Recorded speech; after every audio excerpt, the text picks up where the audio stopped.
All right, it is time for another thrilling episode of White Lithium Euro Trash. And hopefully this episode is kind of like the last episode where I have to deal with this Volvo for a bit, because pretty much I just need it out of the garage. And I need it out of the garage because I need to begin working on a car that I've meant to work on a long time, which you've seen, this seemingly beautiful Mercedes 300 turbo diesel, which is mechanically runs and drives great. I've already put a ton of work into it. The self-leveling hydraulic suspension was off of it when I got the car. I reassembled that from pieces, but I made a big mistake, and I bought this from some French guy in Florida that did not represent the car correctly, and it has a lot of rust, okay? But nonetheless, I love the car. These things are getting more and more valuable, and I'm not going to do, the level of restoration that, it probably deserves, but I'm going to solve some of the, I think, safety-related issues, and I'm going to do some cutting and welding for the first time. But I need to get that car over here, and this car needs to get out and put into basically storage, because the green 84 Saab Turbo is finally going to be done at the body shop. And so, kind of ending up just with more cars than I have space. And so what we're going to do is finishing up the last little nagging items. We are going to put this new seal in the rear diff, which is leaking. We're going to put this new gasket on the rear diff. This is a bearing with this rubber carrier that kind of supports the drive shaft in the middle. I've literally had these parts sitting around for 2 years, and just the moment was never right to put them on the car until this very moment. And also the speedometer doesn't work, and I have a feeling I've looked online, and these it's usually a wiring issue from the little speed sensor on the rear axle. So I think we're gonna try and kill multiple birds at one stone. And of course I just recently did the valve cover gasket on this car, and so now it's time to jack it up. Let's do it. With my divorce being done as of a couple weeks ago, I could finally start buying some cars again. Without my ex-wife's lawyer being up in my shit. And so the other day I was bidding. I've wanted, I designed this hydraulic suspension system for the John Deere high-speed corn planter. And I love certain types of hydraulic suspension systems. And I have wanted a Citroen for a very long time. And the other day I was on Bring a Trailer, and I was bidding on a pretty nice 85 Citroen CX, which is a car I would have been happy to own. And I was like, I threw a bid in, and the car had sold previously, I think, for like $12,500, just like 2 years ago. I threw a bid in, like 8, okay? And basically get sidetracked with my daughter or something. 30 minutes until the end of the auction, and finally I'm like, oh my god, no, I forgot about it. I come back and I realize the car has sold for $8,000, and I'm like, holy crap, I was prepared to go way higher than that. I'm like, well, there's always next time. Maybe I'll get a DS. Who knows? I've been torn whether to go a little bit older with the DS. The CX, I think, would be on theme for me with these kind of like 80s cars, but we'll see. I might make a movie about me bidding the next time. Much hay was made out of my cars during my divorce, and all of what? These cars, they're not super valuable, right? And a lot of the value that is in these cars because, shoot, do I have the parking brake on? Is in these cars because I put it there. But Oh my God, her lawyer would go on and on about, oh, all the money being spent on the cars and blah, blah, blah, blah, blah. Oh yeah, this Volvo, $4,000 I spent on the car. You know, that Saab, $4,000. The van, okay, yeah, the van maybe was $30,000. Put some more into it, but it's all like, it's what I put into it, okay? And at the end of the day, it was all just a big kind of smoke and mirrors game. Oh, that'll make it easier, right? But you know, all things considered, I feel okay about this divorce. I think she's getting a good deal. I think she, you know, I wanted her to land on 2 feet in this divorce. There's not a lot of, you know, malice there. I care about her. It was my affair obviously had a lot to do with the divorce, so. But it was a divorce that like needed to happen. Boy, wouldn't it be nice if I had the right sockets? But now I'm buying, you know, I'm buying tools for 2 garages in 2 places, and it's like all the redundant can't. What I need is a short set of those impact swivels. Short impact swivels. That would be really nice to have about now, wouldn't it?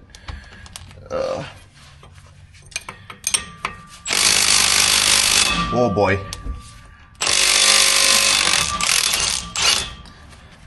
Up in Milwaukee, I just got the new Milwaukee 12-volt impact, which is up to like 550 foot-pounds, which, you know, an impact wrench, the way it works, it's pretty much about time duration, right? How many strikes, how many hammer strikes it makes.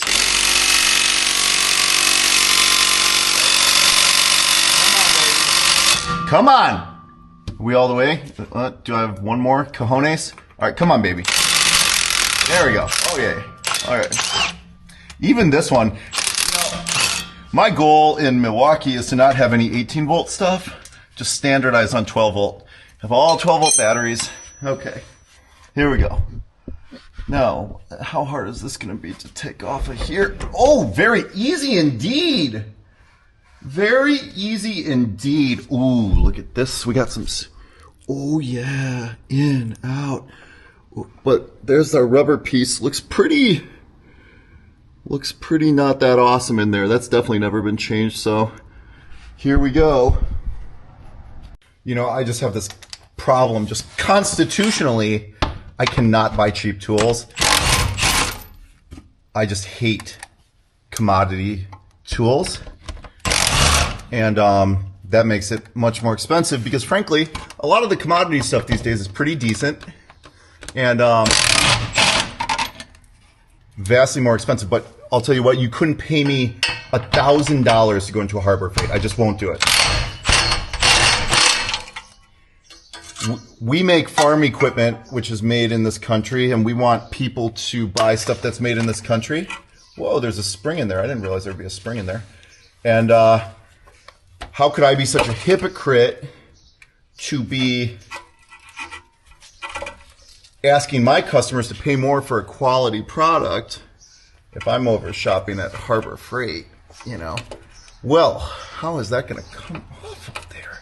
Gosh darn it. Just an FYI, this very Volvo, my wife had expressed interest in the car. She had driven it a bit when her Porsche was on the fritz, and I did end up getting this car in the divorce. You know what? I put so much into it. I do love the car. I love Volvo. I've loved this car, and I wanted to fight for it. So she can get her own Volvo. She has tons of money to get a Volvo. Uh-oh. Damn it.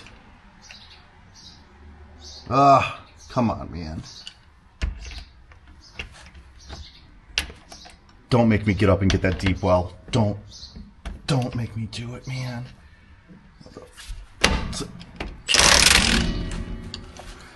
I'm gonna do it. Damn it. Damn it.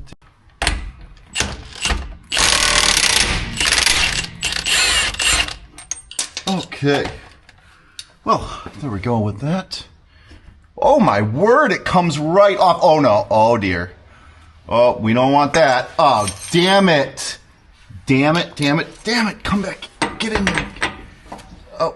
Oh, do it, damn it. Oh, didn't expect that to happen. Probably should have.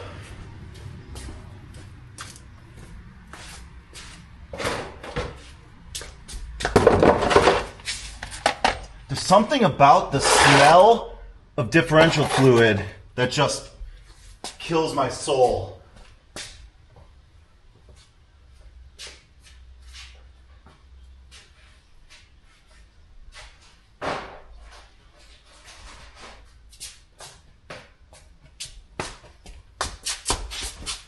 I love how the Amazon microfiber towel is so cheap that it's become like a de facto rag.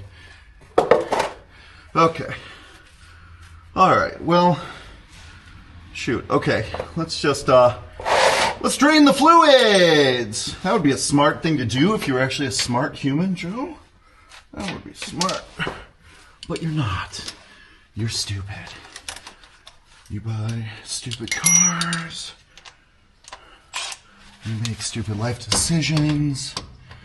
Although this weekend, I will say, I am going to Minneapolis to be in a bachelor party. One of my friends, it's awesome because I'm getting divorced. Well, I am divorced. So we get to celebrate my divorce while my other friend celebrates his wedding.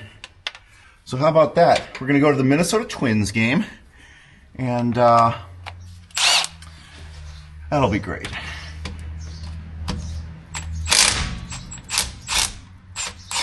Okay. Whoa! All right, there was some crap in there too. Let's see here. Is that a magnetic one? Let's see. Not very much metal on there. That makes Daddy happy. That makes me a happy, trashy, middle-aged man.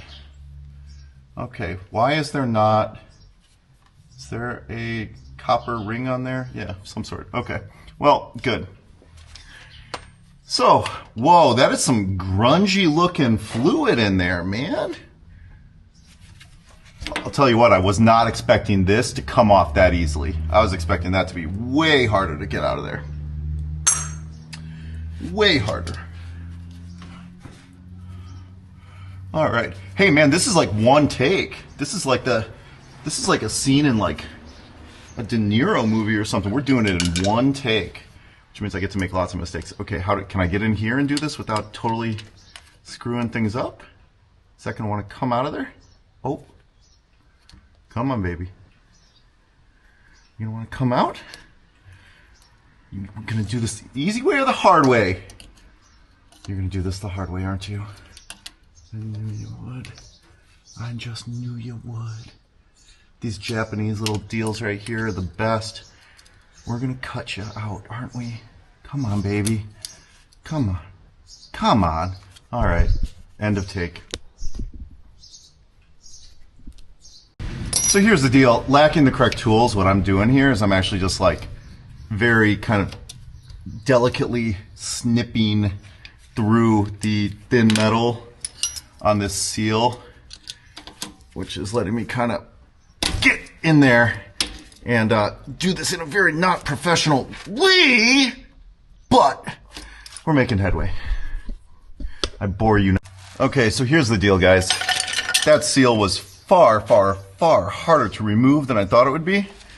I should have had the correct tool, i.e. a seal puller, and I did not do it in a way that I'm very proud of, but I don't think I damaged anything. So I'm not going to show you exactly how I did it because there was a lot of, I mutilated it. I did it in a shitty way, but at least I don't think I damaged anything. Let's see. Did old Joe damage the spline? Do a little test fit. Oh. Well, no. We're good. All right, good deal. Moving on, new seal. The new seal doesn't look exactly like the old seal. This is an SKF. Notice if you ever wonder, like, okay, this red surface is the surface that goes in, but the lip, look at the lip, okay? The lip is telling you what direction it needs to go because it needs to seal oil in, okay? And then it has kind of a secondary lip, which is called a wiper right here that kind of keeps dirt out. Very, very light wiper on this, light wiper action, wiping action, but nonetheless, this is also not the right way to do it, but this is an acceptable way to do it from this way. She is a tight fit. That's how we like it.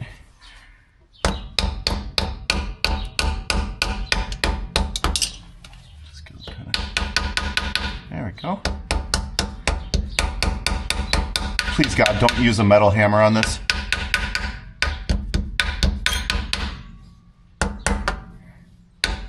Okay.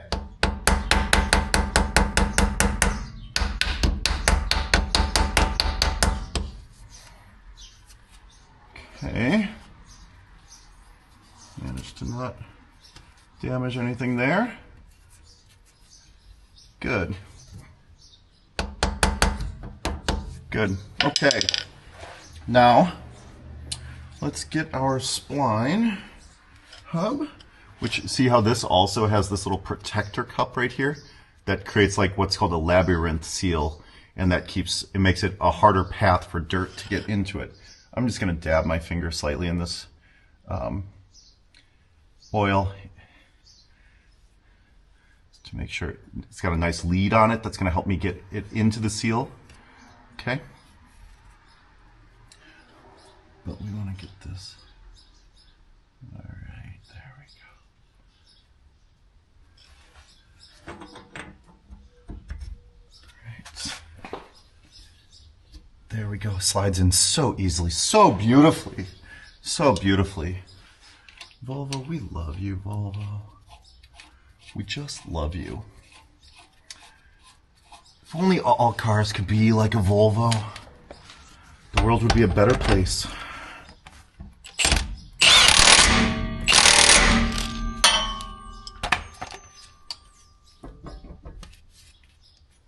It's going to be a...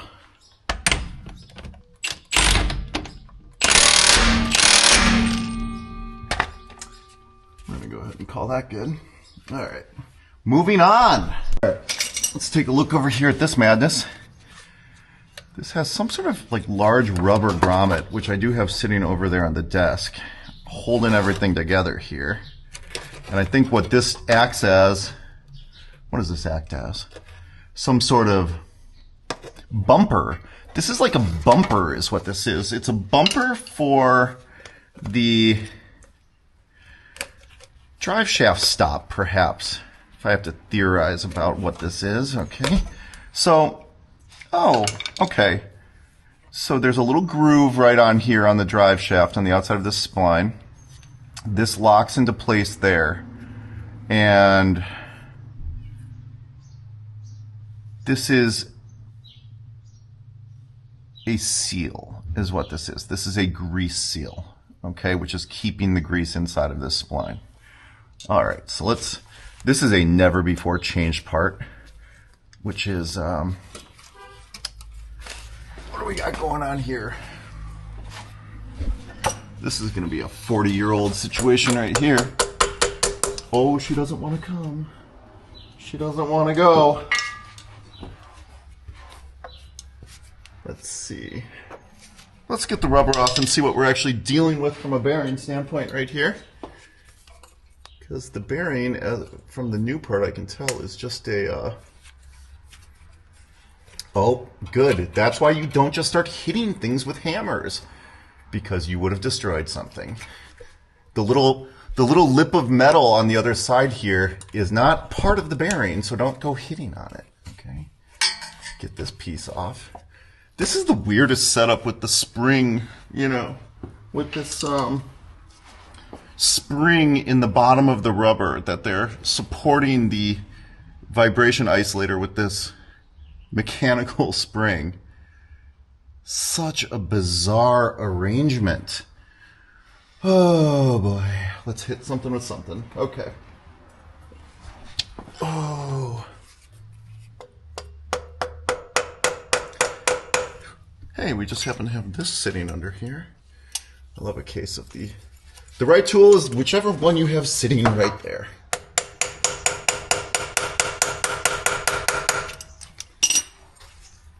This bearing actually seems like it's in pretty good shape, but what the hey, we got the parts, let's change it.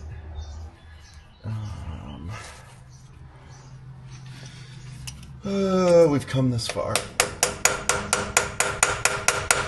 The reason why I'm changing this to begin with is because of this vibration I was getting in the drivetrain. It's weird. And I was thinking about the physics of it, and I was like, you know what, that has to have something to do with the drive shaft. And who knows, perhaps I'm wrong, but we'll figure out with the drive. For my new favorite smell, unfortunately this stuff comes out really fast. The Croil. I love the smell of this stuff, but you gotta be super gentle with it or it comes out really fast. And it's gonna get on everything. But it smells like cologne. I love this stuff. The oil that creeps. What the creep that oils. Whoa! There we go. Oh, boy, I'm really glad that I'm gonna get the opportunity to lay it down in this, you know. And afterwards, I was hoping for the chance to lay down in a bunch of Croil today. That was just my hope, my dreams. But who knows? Let's get this fucking shit off of here. Come on, baby. Just come off. Oh, it's coming. Okay, here we go.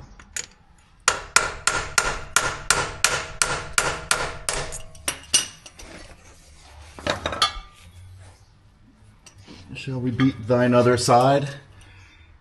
Can't just beat one side.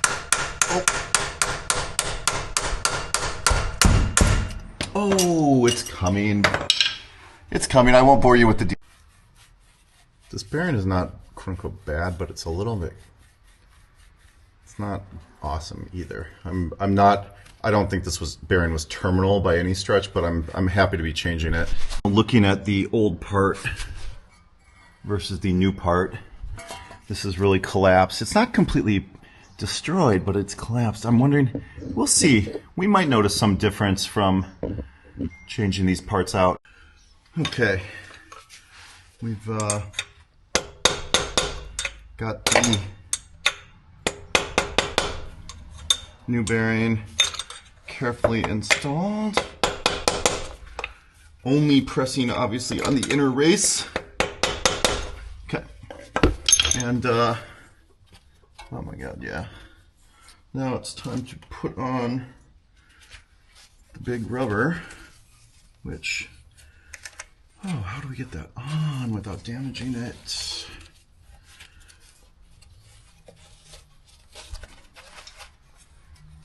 Oh, I have an idea. Let's go to silicone. Okay, so that's a lot harder to get that rubber piece on that bearing than I thought it would be. So we're gonna do what I didn't want to do, and we're gonna take off, or attempt to take off, the drive shaft entirely.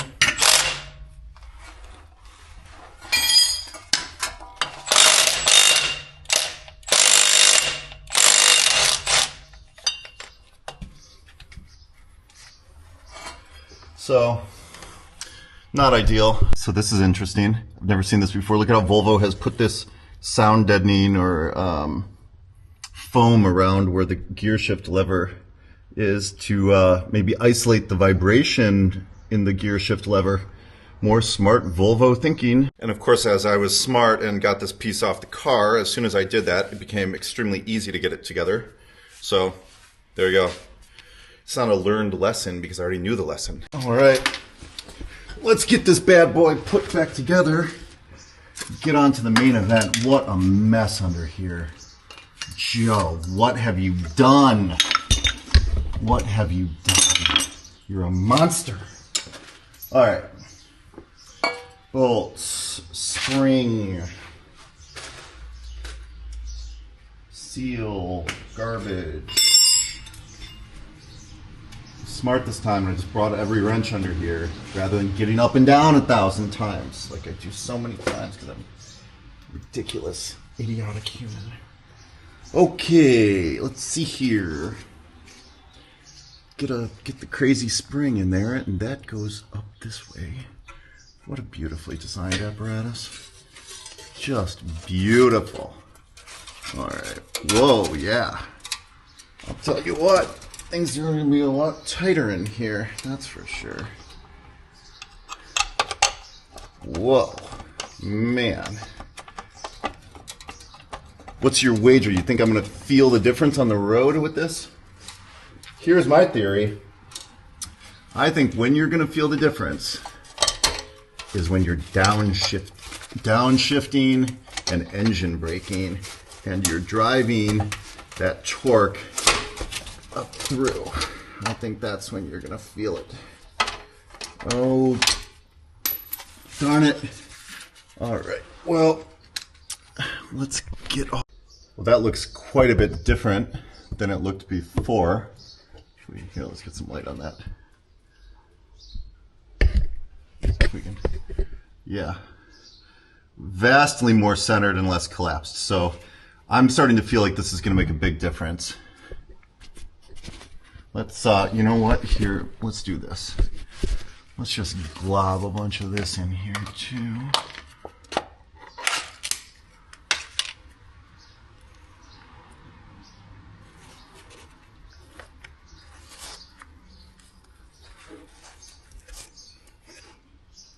This is the Molly grease. This is like what you would use in a CV axle.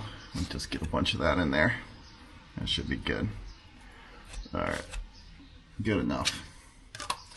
Now, get, I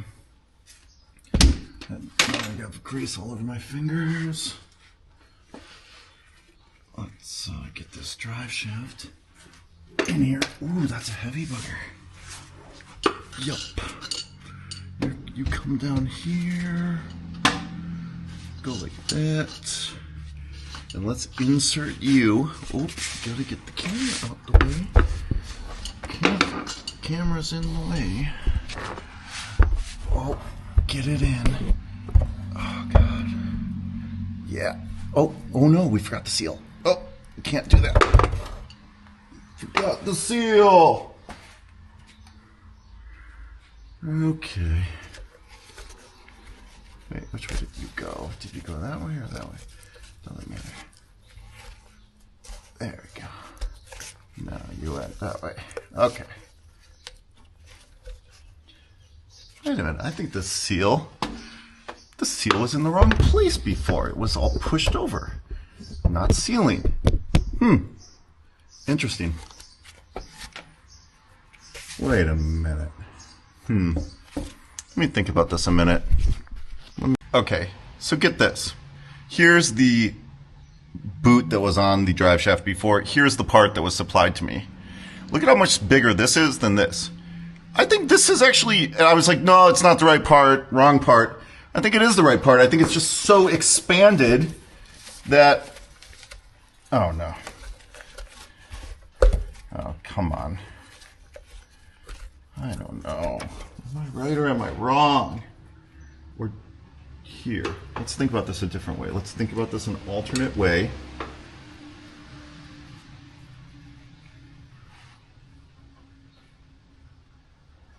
Because this makes sense because it would fit on the drive shaft. Hang on, I need to think about it. If we're operating under the theory that this is the correct part, which it looks like the correct part, what I've done is I've actually, using this socket as a mandrel, let's see, to kind of expand it to the correct diameter, and then I'm going to hold it up here, and I'm going to very quickly try to slide it on.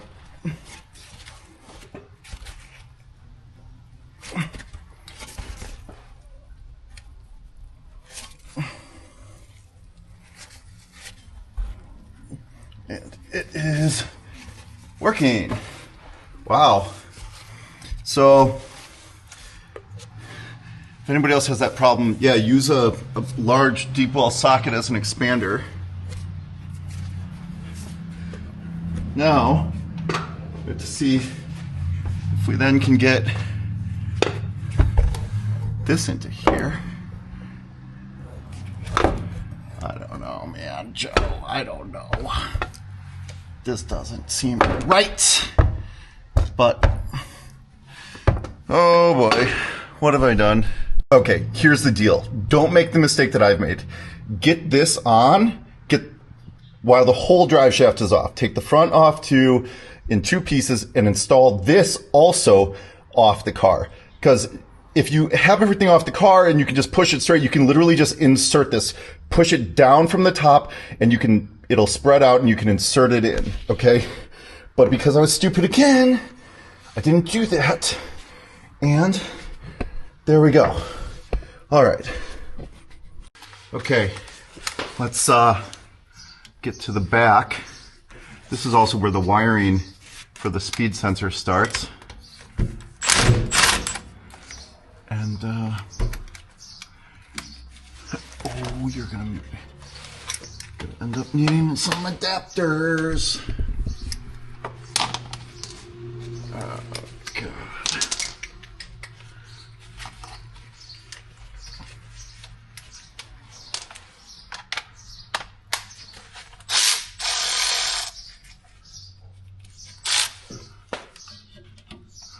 This looks like it's had a little bit of a leak going for a while.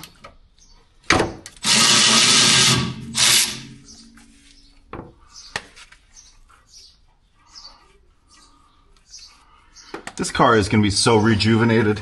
I am going to sell this car at some point because I just want to get into other stuff. Although this car's kind of like a pickup truck for me, you know? It's like, I don't know, I'm torn. I love it, but I don't find it to be the most comfortable car to drive.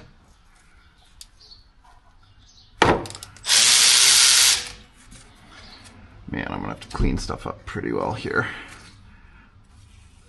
There's a lot of just kind of, don't make me spray crap at it.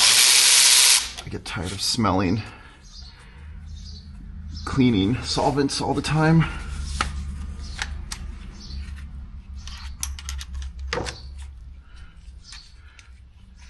This car is gonna be like a brand new car. Look at all these new, you know, urethane bushings, these new springs, the new driveline refurb we're doing. Oh my gosh, this thing's it's gonna be like brand new. It's got new shocks on it. It's got a new fuel pump. It's great. All right, so this is the sensor right here, right? So that pair of those pliers you thought you were so smart for buying, for getting electrical clips off, this is that one time, right? Come off of there! That one time you get to feel so smart. The problem is this thing has an underbody coating all over it, and there we go. Okay, so there's our connector. Unfortunately, the thing which I thought was going to be the obvious problem to fix the speedometer is not the obvious problem. So these wires were supposed to be broken and I was supposed to feel like an absolute genius, but the wires aren't broken. So now I feel not like an absolute genius. I feel like someone who wishes they knew what they were doing. Just the state of my life. Oh, come on. There has to be some way to get you out of here. Oh, crying out loud. This is so idiotic. Oh, I just feel so like over this job. I feel over so many things. Oh, don't make me have to loosen this suspension member. All right. Okay, so by loosening up this bolt on the panhard rod that I just tightened up not a week and a half ago, I was able to get the clearance to get the rear cover off. Observations, a little bit dirtier than I would like here. The speed sensor is actually an inductive sensor that's detecting the intermittent contact of, the inductive change. It makes a little sinusoidal signal when this inductive sensor right here is positioned next to that. So I guess what I'm gonna have to do, because there isn't an obvious smoking gun here with the wiring, I'll trace this wire a little bit, and then we will maybe look at that sensor. You want to see how this gasket's going to come off?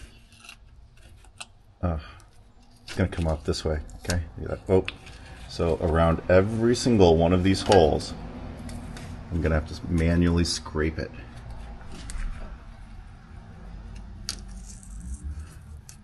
It's just like, this gasket is the original gasket, of course. So nobody does these jobs for exactly this reason. These jobs suck. I've been at this now for, let's see, I started this at about noon. I'm into my 3rd hour right now. All right, I'm gonna get a scraper. Don't worry, don't criticize me in the comments. I'm gonna grab a scraper here and just getting the pieces that'll come off easily. I'm getting off. Okay, this is gonna be it's gonna take me. Oh, I just put my head down inside of the back of the differential. Oh, that's why I didn't wash my hair, obviously.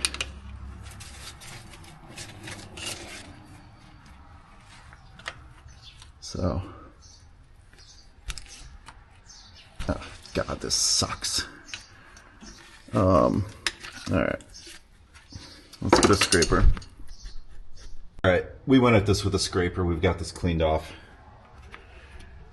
Okay, so I don't know. The sensor, the inductive sensor, presumably can be removed without removing this cover anymore. So it turns out, once I cleaned all the underbody coating off of there, that if you get this spanner wrench, you can remove the speed sensor. These inductive sensors like this tend to be incredibly, robust sensors. So I honestly don't think that's going to be the problem. But if it does turn out to be, it is removable from the back, so I won't have to take this back off. All right, let's get this bad boy back together. Oh my God, these screws. We got some annoying screws in here. Oh my Lord. Lord have mercy.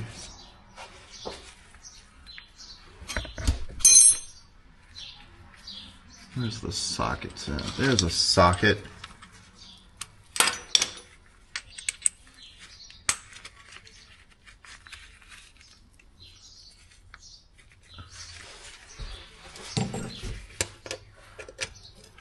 There. Okay, let's get these all started. Some of these are... I gotta say, it is going to be nice to have a car that just doesn't leak anything. I mean, leaking for me is just kind of de rigueur, but this will be... I think this will be the first car... Well, actually, this is the first classic car that I acquired. I've owned this car for almost 3 years. And maybe it's not a coincidence that it's the first one that doesn't leak, because it was the first one I got. So I've had the most time to make it not leak. Although I'm making big strides just here today, in fact, because this has needed to be done. Everything I've been doing on this car has needed to be done for a very long time. Everything I've needed to do in my life has needed to be done. This Volvo, in a way, is on the same timeline as my divorce, because I acquired it about the same time that she filed, and so there's a lot of kind of, like I said before, at one point she had told her lawyer that she wanted this car, and that just, I don't know. At the end of the day, it wasn't that much money. It was about principle, and this car just, you know what, when you put so much of yourself into a car, as you're seeing me do right now, it's hard to give it up. You know what? Even though I paid $4,000 for it, when you look at everything I've done to this car, front main seal, timing belt, get the AC hoses fixed. Let's see, got that idle air control valve. We got the fuel pump. We got the fuel filter. We've got all the belts. We've got the shocks. We've got, let's see, I can't even think, what else did I do here? Mass airflow sensor, bunch of stuff on the interior. This car had a bunch of stuff wrong with the interior, stuff that was missing. Those bushings I just did, the ball joints, the tie rod ends. What else did we do to this car? Brakes all around.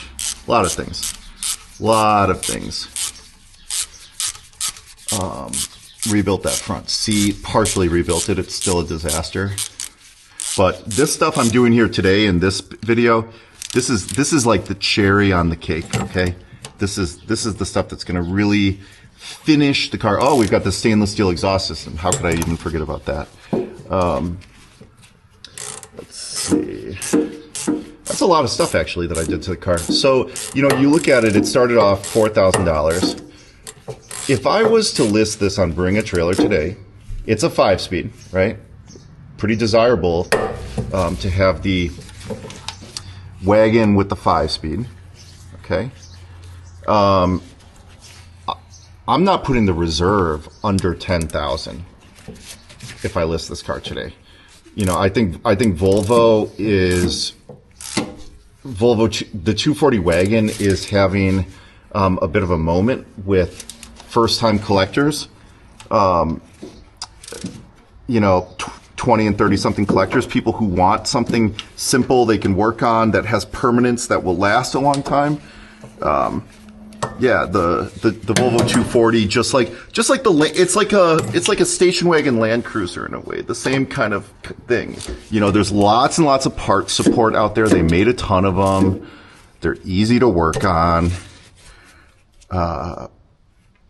You know, it's a perfect first collector car. And that's why the values are going up so much.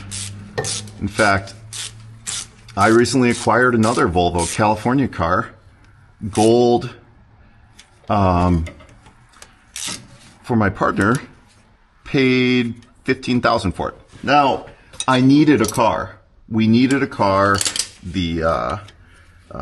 at this time, right? So like I was like going in with this car, let's bring a trailer, looked rust free, needed an automatic, a wagon, a rust free wagon with low miles in a color, in a nice color, great looking interior. Interior has been redone. Dash isn't even cracked. Everything works. Everything's there. I mean, that's 15. This car, if the rear, hatch wasn't dented, this car would bring that money all day long. In its current condition, yeah, like I said, I'm not taking less than 10 for this car, and God, it would be hard to sell it for 10. It's just so gosh darn useful. It's like a little pickup truck. You can just do anything with these things. Do absolutely anything with them. Haul a sofa. Move across the country. Okay, now this is interesting. The cable. Why do I not have enough reach to get this cable over there? What's going on here? What am I missing? Through this grommet. Now this cable, the speedometer cable, is clearly the problem. So, wait a minute, what's going on here? All right.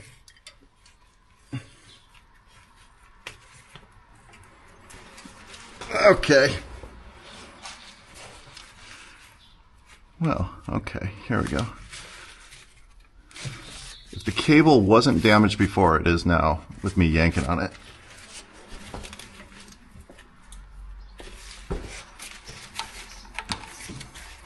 The idea that Volvo was ever part of Ford, that's such madness. All right, let's get that all the way in there. Is that clipped? Yeah, it's clipped. All right. See, supposedly this cable is the part that always fails, and but mine looks okay, so we're gonna see. All right, man, I'm going long form today. Sorry. Again, I undid this.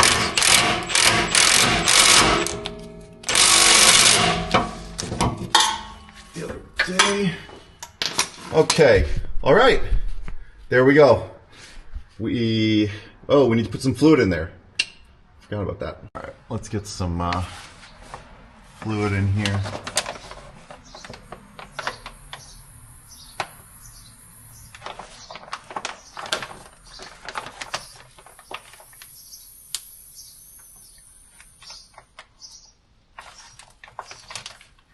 I kind of like these packages, but it's not a big deal because I can always use it. I have like a pump thing that I can use, which I'd rather pump it in because I find it hard to get all of the fluid out of these.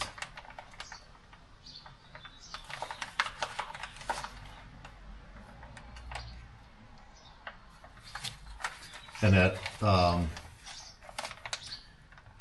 $19 a quart, you want to get it all out, that's for sure. That is darn tootin'. Okay.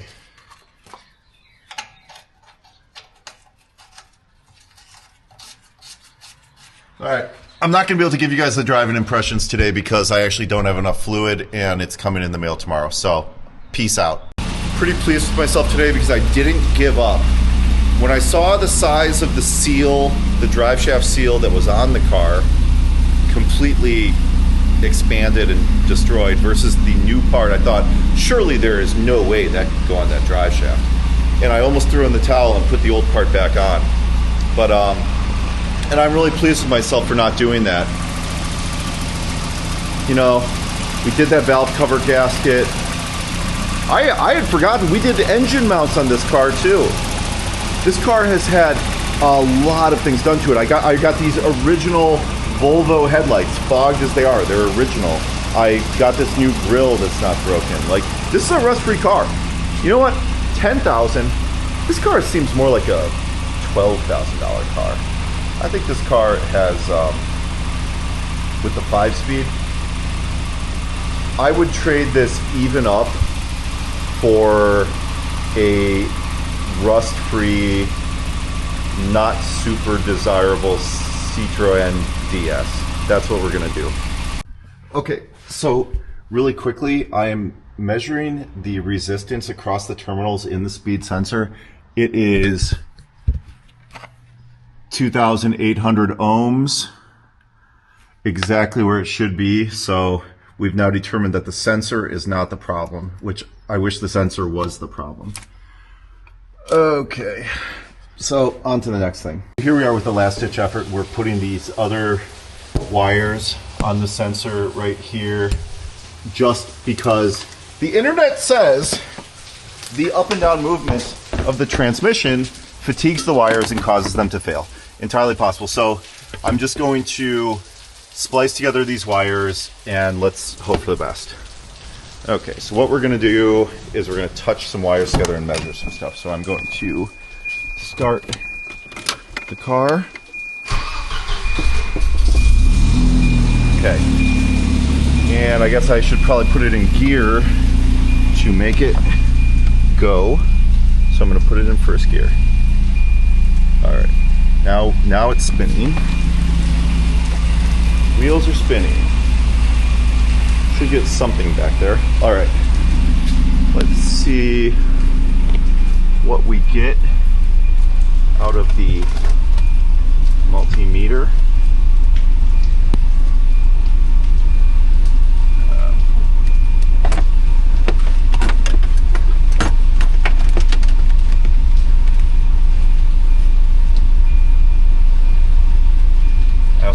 out which side is which here. 0.16 volts. So black is what did I have in here? Common. So black is positive and blue is nope, that's negative.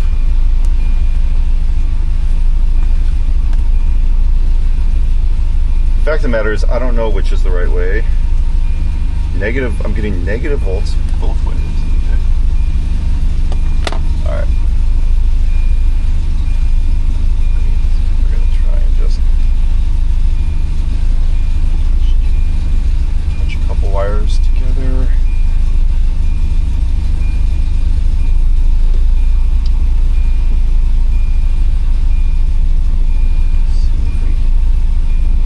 On the speedometer, chance. See here.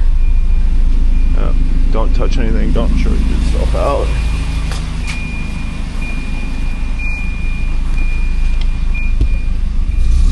Nothing. Okay. I guess we will switch the wires around, perhaps.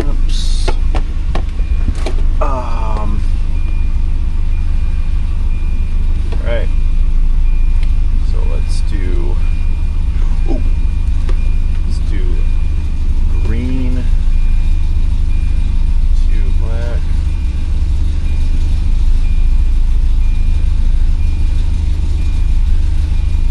Let's do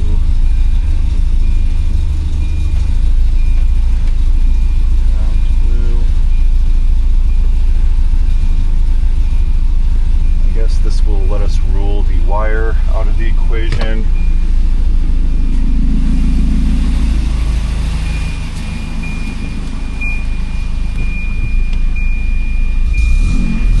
Still nothing on the speedometer. So, I think what we're learning is that Joe did not need to cut those wires, but the problem is I needed to cut something because I don't really know what the continuity check here. So,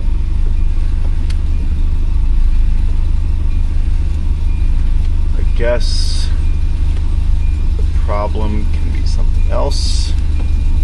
The problem could be the actual speedometer itself. The problem could be other things. So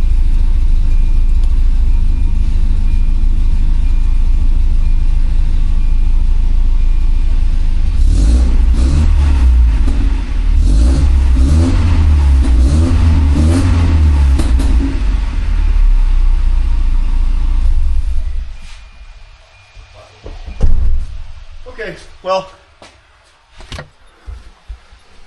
turns out that my oil was delivered today for the Diff fluid, so we're going to give a couple driving impressions. What I could do is, here's what I'm going to do to tell if I've made a change with that drive shaft bearing support, is we're going to lug it as we downshift it. Okay, here we go. Right, because we're going to see if we've got that same vibration happening.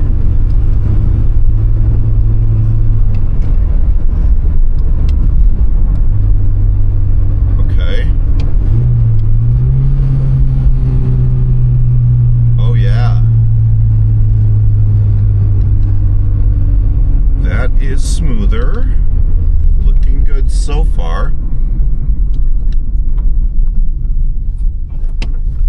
See here, all right. A lot of rain today. Wow, you can tell it's just a stiffer drivetrain. Pay attention to me. Oh, okay. Check engine light came on. As soon as I go to wide open throttle, the check engine light does come on. It does go off on its own too. I don't have to reset it. So, huh.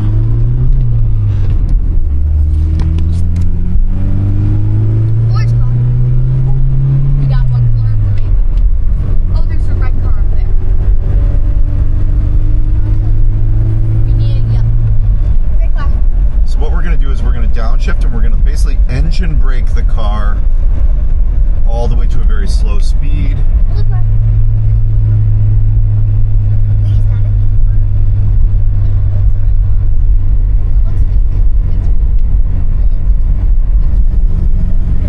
This car just runs so smooth.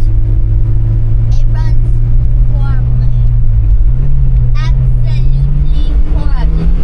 And this is from the kids, guys. And the kids are always right. That is a big car. Oh, Mom, dude, it's a pink car.